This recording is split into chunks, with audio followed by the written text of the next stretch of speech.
చేనేత వస్త్రాల అద్భుత ప్రపంచం సావిత్రి సిల్క్స్ మన బెజవాడలో గ్రాండ్ ఓపెనింగ్ అందరూ ఆహ్వానితులే.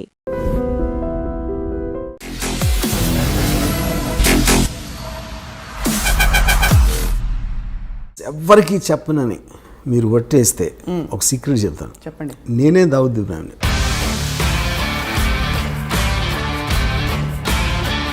డి కంపెనీ మోర్ డేంజరసా, ఆర్జీవీ కంపెనీ మోర్ డేంజరసా అని ప్రశ్న అడుగుతుంది.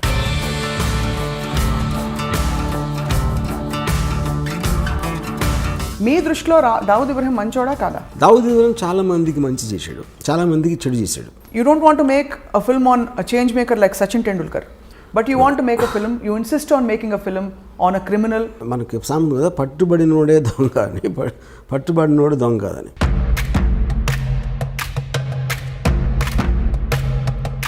జస్ట్ క్రైమ్ చేశాడు కాబట్టి అతను చెడ్డోడు మంచోడు అంత సింప్లిస్ట్గా చేయడం కరెక్ట్ కాదు. నైమ్కి ఏదో టెలివిజన్ ఛానల్ పెట్టాలనే ఒక తపన ఉండేదని, అలాంటి ఫ్యాన్సీతో ఆయనే స్వయంగా ఆయన మనుషులే లేకపోతే ఆయన ఆరాధకులు మీ చేత ఏమైనా సినిమా తీయించాలని అడుగుతున్నారు. ముంబై పోలీస్ కమిషనర్ శివానందన్ ఉండేవారు. ఆయన అడిగాను, డి కంపెనీలో ఎంతమంది ఉంటారు అనుకుంటున్నాను.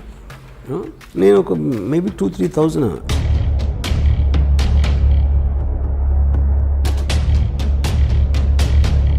ఇది కనిపించిన ఆరో సింహం. ఇది డి కంపెనీ నుంచి ఫోన్ చేస్తున్నాను, బ్రాండ్ కావాలి అక్కడ. ఎలా ఉంటారు వాళ్ళు? మనకన్నా మామూలు ఉంటారు. తెలిసి కూడా ఈ సినిమా తీయాలి, దీన్ని వెబ్ సిరీస్గా కూడా తీయాలని చెప్పి అనుకోవడంలో ఆంతర్యం ఏంటి? కృష్ణుడు ఏం చేశాడు? ఈ ఫెసిలిటేటింగ్ ద వార్. మనుషులకి మంచి చేయడానికి ఏం చేయలేదు కదా కృష్ణుడు అక్కడ. ధర్మ సంస్థాపనార్థాయ సంభవామి యుగే యుగే. దేవుడికి అంత పవర్ ఉండేది, చెడ్డవాళ్ళు ఎందుకు సృష్టించారు? సో మీరైతే మహాభారతాన్ని కూడా జస్టిఫై చేయట్లేదు ఇక్కడ. ఇట్ ఈస్ లైక్ నండవాళ్ళ. ఇంత సున్నితమైన ఈ విషయం మీద మీరు సినిమా తీస్తే మిమ్మల్ని దేశద్రోహి అని ఎవరన్నా అంటే ముద్ర వేస్తే మీరు ఒప్పుకుంటారా? 92 డిసెంబర్లో చాలా మంది ముస్లిమ్స్ని శివసేన వాళ్ళు చంపేశారు అయోధ్య తర్వాత. వాటికి పగ తీర్చుకోవటానికి వీళ్ళందరూ వెళ్ళి కాళ్ళ మీద పడిపోయి మన బాంబేలో మమ్మల్ని బతకనివ్వరు. I'm not telling first of all justifying that Dawood Ibrahim is good for the country or bad for the country. జరిగిన జర్నీ చూపెడతాను. తర్వాత ఆయనకు వారసులు ఉన్నారా? ఒకటి his daughter died because of malaria. అంత పెద్ద క్రిమినల్ కూతుర్ని ఒక దోమ వచ్చి చంపేసినారు. మీ క్రిమినల్ ఇన్ఫ్లుయెన్స్ మీ మీద అయిందే. మీ ఇంట్లో ఫోటో ఉంది, ఆయన పూజ చేసుకుంటారేమో అని నా హృదయంలో ఉన్నాడు. ఒక చిన్న ఎగ్జాంపుల్ చెప్తాను. చెప్పండి. చోటా రాజాను ఒక మనిషి సౌత్య అని ఆల్మోస్ట్ తమ్ముడిలాగా చూసుకున్నాడు. ఒక పర్టిక్యులర్ స్టేజ్లో దావుద్ ఇబ్రాహింకి చోటా రాజానికి గొడవ వచ్చినప్పుడు కలిసి చోటా రాజాని చంపడానికి ప్లాన్ చేసి ఆ ప్లాన్ ఏమో వర్కౌట్ అవ్వదు. చోటా రాజాని పారిపోయాడు. ఇదంతా దుబాయ్లో జరిగింది. అంటే వీడు ఏం చేశాడంటే బాంబే నుంచి నలుగురిని తెప్పించి నేను మొత్తం అన్ని అరేంజ్ చేస్తాను, మీరు వెళ్ళి హాలిడే లాగా వెళ్ళండి దుబాయ్, అక్కడ నా వాళ్ళు వచ్చి సౌత్యాన్ని ఎలా చంపాలో వాళ్ళు ఎక్స్ప్లెయిన్ చేస్తారు, మీరు కన్విన్స్ అయితే చేయండి. వీళ్ళు సరే వెళ్ళారు దుబాయ్లో. మాల్లో బయట ఒక జిమ్ ఉంది. సౌత్య రోజు అక్కడికి వస్తాడు. పోర్ట్ దగ్గర కస్టమ్స్ వాళ్ళు అందరినీ ఆల్రెడీ సెట్ చేశాడు రాజన్ భాయ్. వాళ్ళు మిమ్మల్ని బోట్లో ఎక్కిస్తారు. ఆ బోట్ ఆ యాట్ ఇండియాకి వచ్చేస్తుంది. నెక్స్ట్ డే సాయంత్రం వచ్చాడు సౌత్య. కిందకి దిగి టపా షూట్ చేశారు. షూట్ చేసి పరిగెత్తారు. లెఫ్ట్ టర్న్ తిరిగారు, రైట్ టర్న్ తిరిగితే వ్యాన్ లేదు అక్కడ.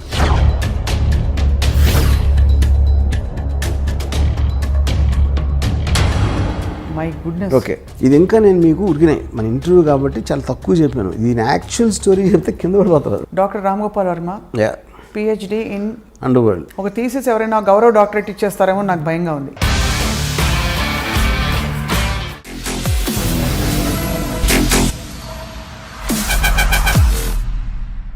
Welcome to this special interview on I dream. దర్శకులు ఫిల్మ్ మేకర్ రామ్ గోపాల్ వర్మ గారితో మనం చాలా విషయాలపై సుదీర్ఘంగా ఇంతవరకు చర్చించాం. కానీ ఇవాళ మాట్లాడబోతున్న టాపిక్ అత్యంత సున్నితమైనది, క్లిష్టమైనది. దావుద్ ఇబ్రాహిం. ఈ పేరు బహుశా ఫోన్లో స్నేహితులతోనో తెలిసిన వాళ్ళతోనో మాట్లాడడానికి కూడా మనం జంకుతూ ఉంటాం, భయపడుతూ ఉంటాం. ఈ పేరు వినగానే ఎవరు ఎక్కడ ఎలాంటి నిఘా వర్గాలు మనని ట్యాప్ చేస్తున్నారో అనే ఒక భయం కలుగుతుంది. అలాంటిది the world's most dangerous criminal Dawood ఇబ్రాహింపై ఏకంగా సినిమా తీసి పడేశారు దర్శకులు రామ్ గోపాల్ వర్మ. ఇప్పుడు ప్రస్తుతం డి కంపెనీ పేరుతో విడుదలవబోతున్న ఈ సినిమాపై మాట్లాడబోతున్నాం. అండర్ వరల్డ్ అంటే అసలు ఏమిటి తెలుసుకునే ప్రయత్నమే ఇవాల్టి ఈ ప్రత్యేక ఇంటర్వ్యూ.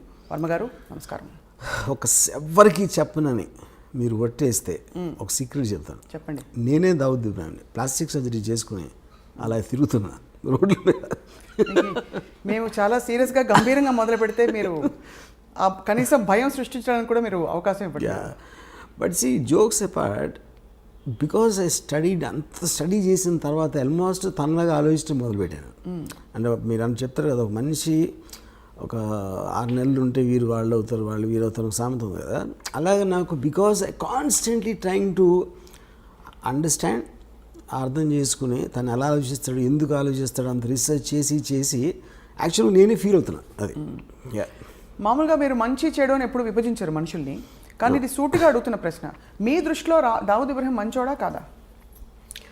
ఇక్కడ పాయింట్, మంచి అనేది మంచి చేస్తారు, చెడు అనేది చెడు చేస్తారు, అంత సింప్లిస్టిక్ డెఫినేషన్ అది. దావుద్ ఇబ్రహీం చాలామందికి మంచి చేశాడు, చాలామందికి చెడు చేశాడు. అప్పుడు మీరేంటి, ఒక సొసైటీ పరంగా మనం ఆలోచించాలా, లేకపోతే ఒక తను చుట్టూ ఉన్న వాళ్ళు తను ఎలా చూసుకున్నాడు దాన్ని బట్టి మనం ఒక మెజర్మెంట్ ఉండాలా, లేకపోతే జస్ట్ లీగల్గా మన డెఫినేషన్ తీసుకుంటే క్రైమ్ చేశాడు కాబట్టి ఒక క్రైమ్ చేసిన వాళ్ళు అందరూ చెడ్డోళ్ళు అనాలా అనేది ఈ 3 పాయింట్స్ మనకు క్లారిటీ కావాలి. సో అఫ్ కోర్స్ ఇల్లీగల్గా అబ్స్కాండింగ్ కేసులో ఉన్నాడు, is a criminal person as per the law is concern. So దాంట్లో అప్పుడు ఈజ్ అ క్రిమినల్. తర్వాత మంచి చెడు అనేది నేను చెప్పేది, ఇప్పుడు తను నమ్మింది తను చేశాడు, దాని మూలం చాలామందికి మంచి జరిగింది. సో మీరు ఒక విషయాన్ని, ఇప్పుడు చెడ్డోడు ఎప్పుడు ఉంటాడు, you're actually justifying. I'm justifying అంటే justifying is not the word, because crime అనేది లీగల్ వర్డ్. అది ఎందుకు జరిగింది అనే దానికి ఒక మారల్ కాజ్ ఉంటుంది ఒక్కొక్కసారి. ఇప్పుడు 1980లో దొంగరిలో స్టార్ట్ అయింది డీ గ్యాంగ్ అనేది. యాక్చువల్గా ఆ టైంలో very lot of poverty and large families got some 14 people in side his home, brothers చెల్లెళ్ళు వీళ్ళందరూ కలిసి ఆ కైండ్ ఆఫ్ ఏ అట్మాస్ఫియర్లో ఆ ఇంజస్టిస్ ఫీల్ అయినప్పుడు somebody will want to do something rebellious.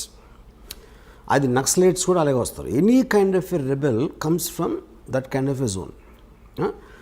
అప్పుడు అది క్రిమినల్గా చేసిన తప్పుకి విచ్ ఇస్ లీగల్, కానీ తనకున్న పరిస్థితుల్లో ఒక ఎక్స్ట్రాడినరీ సర్కమ్స్టెన్సెస్లో చేసినప్పుడు ఆ పరిస్థితిని అర్థం చేసుకోకుండా మనం డైరెక్ట్గా అతను చెడ్డోడు క్రైమ్ చేశాడు కాబట్టి అనేది నాకు, that is where I don't want be judgemental.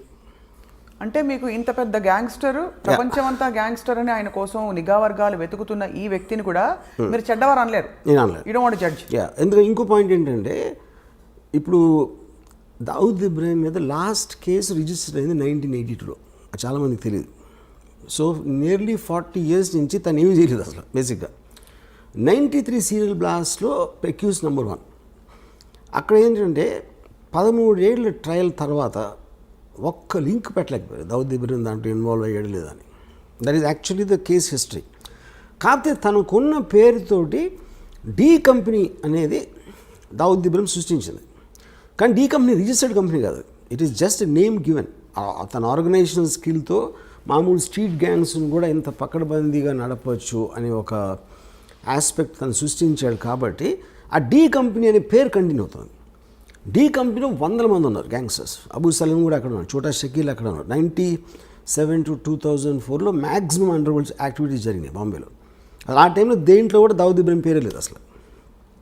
So Dawood Ibrahim as a person is different from D company, though he founded it. So he founded it and hence is relevant here. But మీరు తీసిన cinema మాత్రం D company. ఎందుకంటే నేను తీసే cinema ఏంటంటే basically this is about Dawood Ibrahim very beginning టైంలో అతని బ్రదర్ని చంపిన వాళ్ళ మీద పగ తీర్చుకోవడానికి ఒక ఇది చేశాడు. ఆ ఆస్పెక్ట్ ఒకటే నేను తీసాను డీ కంపెనీ. అంటే ఫస్ట్ టైం బాంబేలో దావుద్ ఇబ్రహీం అని అన్నాడు అని ఒక పేరు రిజిస్టర్ అయింది జనంలో. అది తీసి దాని తర్వాత కంటిన్యూషన్ సిరీస్ లాగా తీస్తున్నాను డీ కంపెనీ. కానీ ఇంత అవుట్డేటెడ్ క్రిమినల్ తర్వాత ఆయన మీద కేసు కూడా లేదని చెప్పి ఆయన మీద సడన్గా మీరు స్ఫూర్తి పొంది సినిమా తీసేంత పని అంటే what about him? Because I honestly think he's ఎప్పుడైనా సరే ఒక విజనరీ అవసరం ఏ బిజినెస్లో కానీ ఏ దాంట్లో. టాటా బిర్లాలు అలాంటి వాళ్ళు ఉన్నప్పుడు సడన్గా అక్కడికి ధీరుభాయ్ అంబానీ ఒక అతను గుజరాత్ నుంచి వచ్చాడు.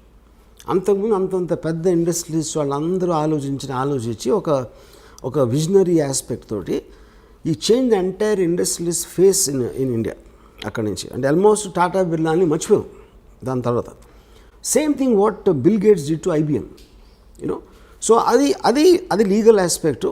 Business aspect. Same thing under వరల్డ్లో కరీం లాలా వర్దాబాయ్ మొదలియార్ అండ్ హాజీ మస్తాన్ లాంటి దిగ్గజాలు ఉన్నప్పుడు ఒక 25-year-old బాయ్ దావుద్ ఇబ్రాహిం అనేవాడు దోంగ్రీ నుంచి వచ్చి ఈ completely change the way the underworld operates. So if I make a film on Veerappan, somebody makes a film on Hitler, అలాగే make a film on Dawood Ibrahim. Anybody who made an impact ఏ విధంగా అయినా సరే, I think his material is good for making a film. But as much as it sounds like a repetitive question to you, Ramu garu, you don't want to make a film on a change maker like Sachin Tendulkar. You don't want to make a film on a change maker like Dhirubhai Ambani. But you want to make a film, you insist on making a film on a criminal who has actually harmed the world in many ways. See, lot of people believe Dhirubhai Ambani also has done many things to become that. You know? So ఇప్పుడు మీరు మనకి సామెత కదా, పట్టుబడినోడే దొంగ అని, పట్టుబడినోడు దొంగ కాదని. ఎన్నో పాలిటీషియన్లు చేయొచ్చు, పోలీస్ ఆఫీసర్లు చేయొచ్చు. మనం ఎవరైతే లీగల్గా కరెక్ట్గా వాళ్ళు జైల్లో లేకుండా సక్సెస్ఫుల్ ఉన్నారనుకుంటే వాళ్ళ అందరి వెనకాల కూడా ఒక కథ ఉంటుంది ఏదో ఒకటి. సో నేను ఎంచుకునేది ఏంటి, నాకున్న చాయిస్లో మోస్ట్ డ్రామాటిక్గా అనిపించింది నేను అనుకుంటాను. ప్రతి క్రిమినల్, ప్రతి టెర్రరిస్ట్ కూడా ఒక పని చేసినప్పుడు తన వాళ్ళని ఎవరినో బెనిఫిట్ చేయడానికి చేసుకోవడం అనేది పరిణామం ఉంటుంది. కానీ దట్ స్టిల్ డజంట్ జస్టిఫై. దానికి చట్టాలు ఉంటాయి, పరిధులు ఉంటాయి, ప్రపంచం ఉంటుంది, రూల్స్ అండ్ రెగ్యులేషన్స్ ఉంటాయి. వాటన్నిటిని ఉల్లంఘించి మనుషుల ప్రాణాలతో చెలగాటం ఆడిన వ్యక్తుల మీద. కానీ నేను అదే అంటున్నాను, సి జస్టిఫై అనే మాట కరెక్ట్ కదా అంటున్నాను. ఇప్పుడు if you are not in other person shoes, okay, అవతలోడి షూస్లో మనం లేనప్పుడు అతను ఏం చేశాడు అనే దాని మీద జడ్జ్మెంటల్ అవ్వటం అనేది నేను చేయను. ఎందుకంటే ఆ పరిస్థితిలో నేను ఉంటే నేనేమన్నా చేసేవాడినా. ఫర్ ఎగ్జాంపుల్ మీరు రాడికల్స్ ఉంటారు అనుకోండి, ల్యాండ్ లార్డ్స్ వాళ్ళని తొక్కేసి వాళ్ళని అరాచకాలు చేసేస్తున్నప్పుడు వాళ్ళు ఏదో ఎదురు తిరిగి ఒక ల్యాండ్ లార్డ్ని చంపేశారు అనుకోండి. చంపటం అనేది చట్టరీత్యా నేరం. Of course they will be punished for that. But ఎలాంటి పరిస్థితుల్లో వాళ్ళని కార్నర్ చేస్తే వాళ్ళు అలా చేయాల్సి వచ్చిందో అనే దానికి, that is what I want talking about moral justification if you care to understand. ఇంకా చాలా సింపుల్ చెప్తాను. నేను ఒకసారి పోలీస్ ఆఫీసర్ని అడిగినది, ఇప్పుడు క్రైమ్ చేసిన వాడిని శిక్షించాలని మీరు అంటారు. ఒక రిచ్ మ్యాన్ ఒక పనివాడికి జీతం ఇట్లా, ఓకే, వాడికి ఒక వాళ్ళ mother she's not well and he needs urgently money to pay for the medicine. Okay, so వాడు ఈ జీతం ఇవ్వట్లేదు కాబట్టి ఆడేదో ఇంట్లో డబ్బులు కొట్టేసి వెళ్ళిపోయాడు అని పట్టుకున్నారు పోలీసులు. డబ్బులు దొంగిలించడం అనేది నేరం, ఆఫ్ కోర్స్. అందుకని అతని చట్టరీత్యా అతను శిక్షిస్తారు ఏదో చేసి. బట్ వాడు ఎందుకు చేశాడు అని మీరు వెనకాలకి వెళ్తే I don't think you'll feel the same thing after that. Though it is still a crime. On paper it's a crime. Yeah. So you find a story behind everything. Yeah.